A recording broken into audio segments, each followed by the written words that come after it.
when you're a competitive athlete, you learn very quickly how strong you are or how energetic you are, all of those things. But it could very well be that there's a lot of people who have an equally as good a body as you have, that performs just as well, that is as muscular, let's say in bodybuilding, there's exactly the same kind of proportions in all of those things. So the question really is what puts you over the top?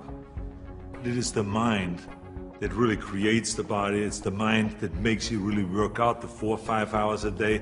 It is the mind that visualizes of what the body ought to look like as the finished product.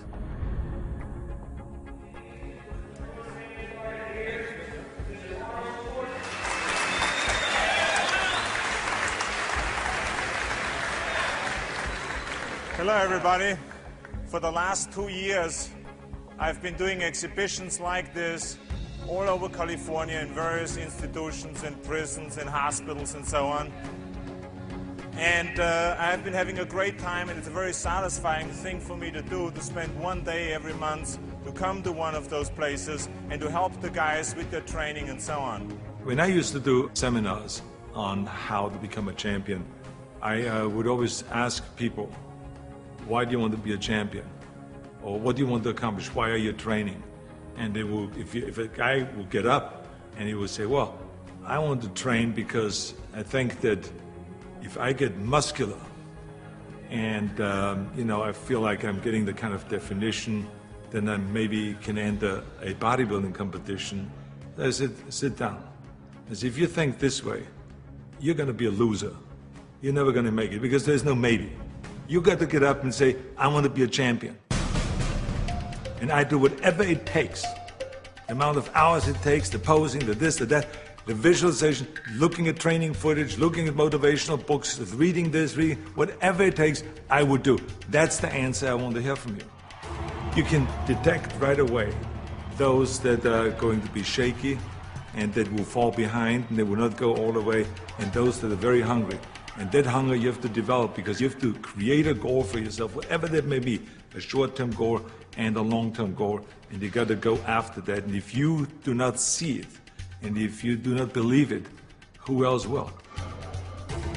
The body is very important, but the mind is more important than the body.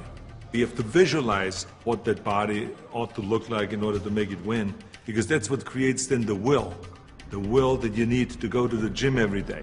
The will that makes you go into the 4 reps, the will that makes you go beyond when you do your 500-pound reps in the squats and you can't do another rep and your body is shaking. It's the will that makes you go one more time down and struggle up one more time. And so it's all of this, so the mental aspect that motivates you and that makes the difference between you being in the gym full of joy and looking forward to doing that extra rep and looking forward to doing those extra 100 reps in the sit-ups and working past the pain barriers. That all is the mind. That's not the body. So this is why I think the body is very important, but the mind is more important than the body. So you got to go to the gym and feel like every rep that you do is getting you one step closer to that goal, to make that vision that you have turn into reality. And that's why when you look at pumping iron, for instance, you can see that we always had great joy in the gymnasium. And people always were saying, why would you laugh and have a good time? You're working at 5 hours. Well, we did because I knew that every workout, every 5 hours would get me closer to becoming the Mr. Olympia or the Mr. Universe or the Mr. World and all those things. And I think that if you think that along the way you're not going to fail, then you're blind. Because there's no one that I've ever met, no matter how successful they are, that haven't said that they had their failures along the way. You have to. I mean, the only way that you really know that you can lift 500 pounds is if you're willing to fail. So if you're afraid of failure, then you will never grow.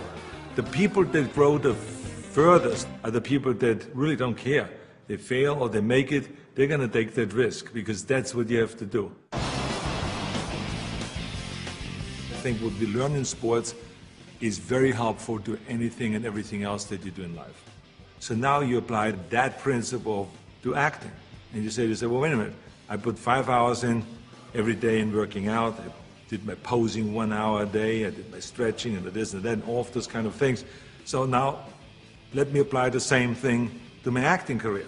Let's go to acting class every day. Let's go and work on the accent, the same amount of time, with the same will, and let's visualize what am I shooting for? Okay, I want to be another Clint Eastwood. I want to be another John Wayne. I want to be another Kirk Douglas, all those great heroes that I admired as a kid. So that's what I'm going after. And that same principle works, even though there's so many people around that say, no, you will never make it because you have an accent, you know, your body is too big and your name Schnitzel or whatever, you know, who can pronounce that?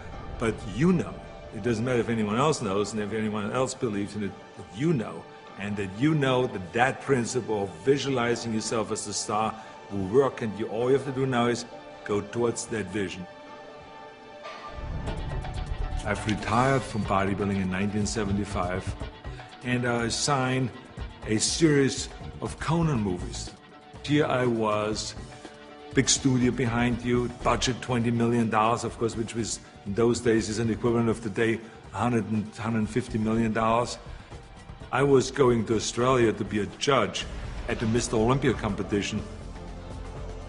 But then all of a sudden, I thought, you know, I should compete.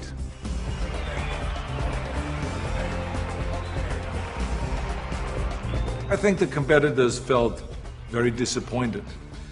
So they felt kind of, why would I do that? Why would I take that trophy away from them when I have everything else on the plate? And so I think there was disappointment there. And, you know, I just felt, well, that's something that I need to do. I felt very strongly about it, and so I competed. So now you apply that principle in my political career. This historic election has come about because there's a tremendous disconnect between the people of California and the leaders of California. I'm running for governor to lead a movement for change. I want to be the people's governor. I will work honestly, without fear or favor, to do what is right for all Californians. Join Arnold and let's bring California back. People see me as a big action hero on a screen, and they expect the same kind of bigger-than-life action in reality.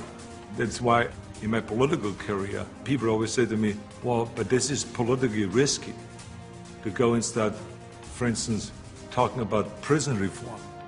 People don't want to go and even talk about that. So I say, well, I said, yeah, maybe it's politically risky, but in the meantime, we have 172,000 prisoners in facilities that are built for 100,000, and something is going to break, and something is going to happen. I want to fix it.